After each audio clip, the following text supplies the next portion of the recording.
Donc, bonjour mes frères et sœurs, bonjour mes chers amis. Et aujourd'hui, nous allons tirer une conclusion au chapitre 6 de l'Évangile de Jean. Notre bon Père du ciel, tu nous as nourris, je pourrais dire ça comme ça, spirituellement, pendant nos études, nos méditations sur l'Évangile de Jean. Surtout dans ce chapitre 6 où tu nous as parlé du pain qui descend du ciel.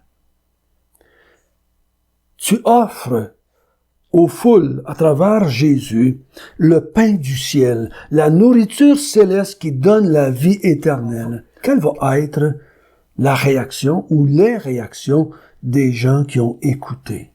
Conduis-nous, Seigneur, encore ce matin par ton Esprit Saint. Amen.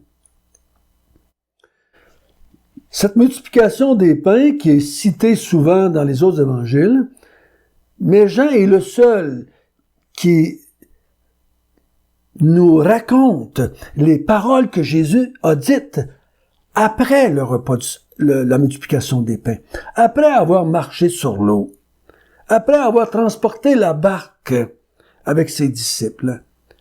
Il nous raconte et il nous déclare « Je suis le pain qui est descendu du ciel et qui donne la vie éternelle aux gens. » Il le dit encore au verset 56. « Celui qui me mange ma chair et qui boit mon sang demeure en moi et je demeure en lui. Comme le Père est vivant m'a envoyé et que je vis par le Père, ainsi celui qui me mange vivra par moi. » C'est ici le pain qui descend du ciel. Il n'en est pas comme de vos pères qui ont mangé la manne et qui sont morts.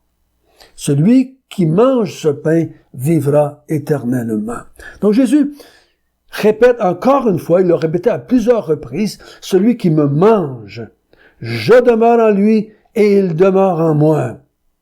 Comme le Père qui est vivant m'a envoyé et que je vis par le Père, ainsi celui qui me mange vivra par moi.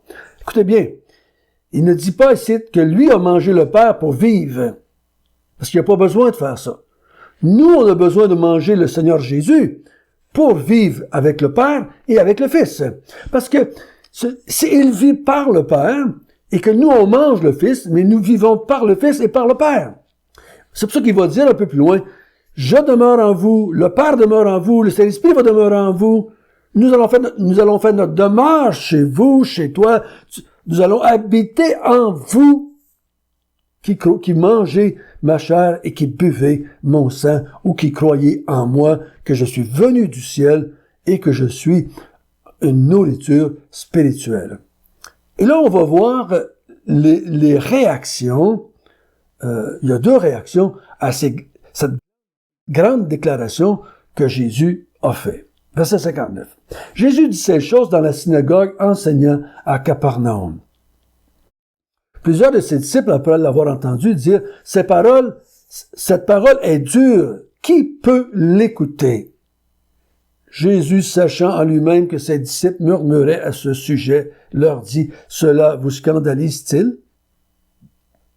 Si vous voyez le Fils de l'homme monter où il était auparavant, cet esprit qui vivifie, la chair ne sert à rien.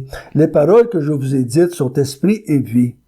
Mais il en est parmi vous quelques-uns qui ne croient point, car Jésus savait dès le commencement qui étaient ceux qui croiraient point et qui était celui qui le livrerait. Il ajouta, c'est pourquoi je vous ai dit que nul ne peut venir à moi si cela ne lui a été donné par le Père.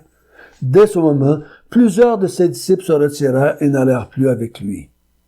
Jésus donc dit aux 12, et vous, ne voulez-vous pas aussi vous en aller? Simon-Pierre lui répondit, « Seigneur, à qui irions-nous? Tu as les paroles de la vie éternelle.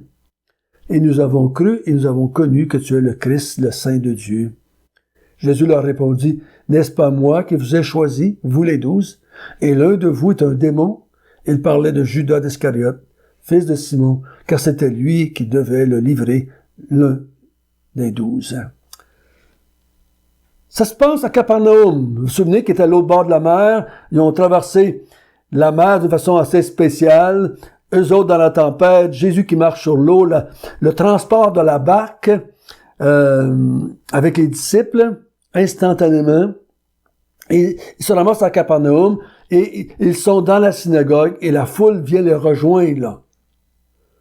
Plusieurs de ses disciples, après avoir entendu ce que Jésus vient de dire dans le chapitre 6, « Je suis descendu du ciel, je suis le pain du ciel, celui qui me mange et qui me boit a la vie éternelle et ne mourra pas. » Beaucoup de ses disciples disent « Cette parole est dure, qui peut l'écouter? » Pas dure dans le sens que Jésus a parlé d'une façon arrogante et dure à accepter. Manger le corps et boire le sang de quelqu'un. Jésus, verset 61, sachant lui-même que ses disciples murmuraient à ce sujet. Encore un petit indice, Jésus sait ce que les gens pensent. Il entend les murmures, même s'il ne les entend pas avec ses oreilles, il les entend parce qu'il est omniscient. Est-ce que cela, ça vous scandalise? Que je vous ai dit que je descendais du ciel, que j'étais le pain du ciel, que celui qui me mangeait aurait la vie éternelle? Est-ce que vous êtes scandalisé? Est-ce que ça vous a amené à tomber, à chuter, à m'abandonner? Et si vous me voyez monter au ciel?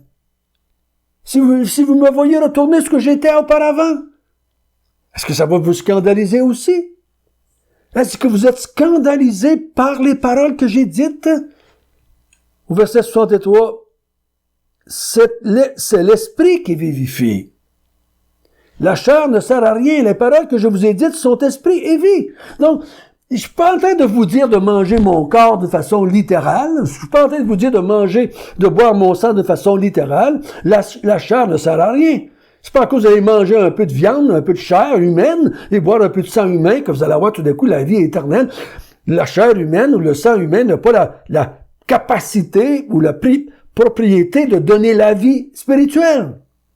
C'est esprit qui vivifie. C'est spirituel que je vous parle. C'est de façon spirituelle que je vous dis de manger et de boire mon sang. Donc, je pense pas qu'il est en train de parler de manger du vrai pain et du vrai jus de raisin. C'est pas ça qu'il est en train de parler non plus. Et c'est spirituellement qu'il faut en manger. Verset 64, « Mais il en est parmi vous quelques-uns qui ne croient point.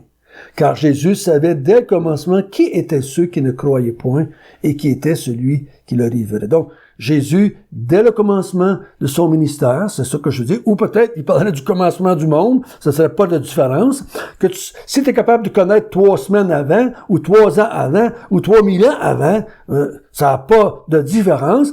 C'est ta qualité, ton attribut d'omniscience qui fait la différence. Il savait, il a toujours su ceux qui croyaient en lui et ceux qui ne croyaient point.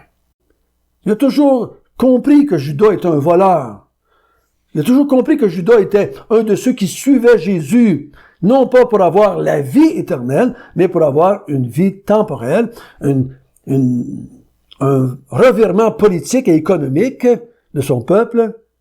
Il y en a qui suivaient pour avoir de la nourriture à manger, mais lui, il suivait pour la politique ou pour l'argument en faveur des Juifs contre les Romains. Tu peux pas te cacher devant Jésus.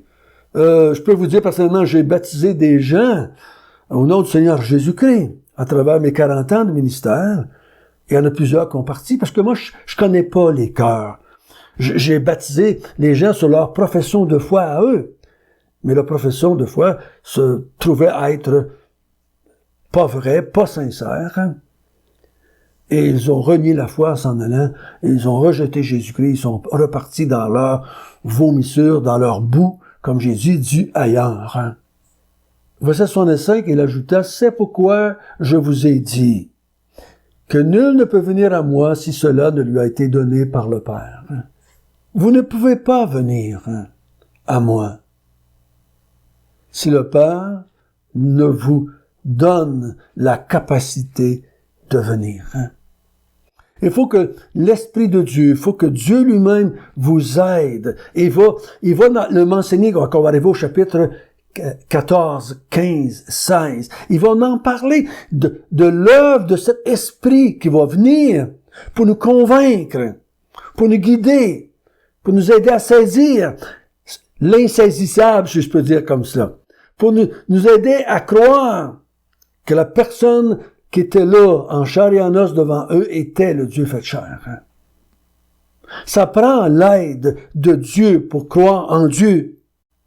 Au verset 66, « Dès ce moment, plusieurs de ses disciples se retirèrent et n'allèrent plus avec lui. » Encore une fois, ces hommes, ces femmes ont suivi Jésus pendant longtemps. Moi, je crois qu'il y a au moins 2 ans de passé, là. Combien ça fait de temps qu'ils suivent Jésus et qu'ils applaudissent tous ces miracles qu'il fait, qu'ils crient qu'il est le Messie qui devait venir. Mais ici, les paroles de Jésus les amènent à prendre une décision de ne plus jamais suivre Jésus. C'est terminé pour eux. Ils rejettent à cause des paroles. Je vous l'ai dit, dans l'évangile de Jean, ceux qui suivent Jésus, à cause des miracles, à cause du fantastique, à cause de la possibilité qu'il soit un roi politique et économique comme Judas, parce que lui aussi il suivait avec de mauvaises raisons. Et lui tout finalement va le rejeter et l'abandonner. Tellement de gens suivent Jésus pour des raisons qui ne sont pas valables aux yeux de Jésus. Jésus dit, tu dois me suivre à cause de qui je suis. C'est ça qu'il va dire à ses disciples au verset 77. Et vous, ne voulez-vous pas aussi vous en aller? Et là, la réponse de Pierre, qui je crois est l'ensemble des 12, à part Judas, qui va spécifier au verset 71, tu as les paroles de la vie éternelle. Voyez-vous? Il fait une référence. Il dit pas, tu as les miracles. Non, il dit, tu as les paroles de la vie éternelle. Tes paroles sont source de vie. C'est pour ça que je crois qu'il parle, si vous me mangez, si vous me buvez, si vous croyez, si vous me buvez, vous allez avoir la vie éternelle. Parce que je crois que c'est ce que les disciples disent. Tes paroles sont source de vie éternelle. Et les paroles dont il parle, dans le chapitre 6, dans le contexte le plus proche, c'est « Je suis le pain du ciel ». Je suis celui qui donne la vie, je suis celui qui ressuscite les morts, je suis celui qui est avec le Père, qui est dans le Père, qui est dans le sein du Père, qui vit par le Père. Tu as les paroles de la vie éternelle. C'est pour ça que nous, les croyants, nous proclamons les paroles du Christ. On proclame pas une religion, ou des œuvres, on proclame pas des gens, on parle pas de personnes, de bonnes ou de mauvaises personnes sur la planète, on parle des paroles du Seigneur Jésus. Nous racontons aux gens ce que Jésus a dit.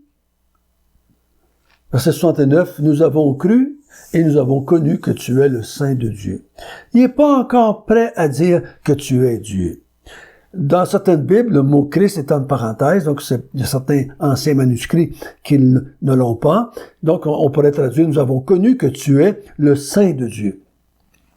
Le Saint de Dieu, c'est celui que Dieu a envoyé, celui que Dieu nous a envoyé, le Christ, le Messie, celui que Dieu a mis à part et envoyé dans ce monde.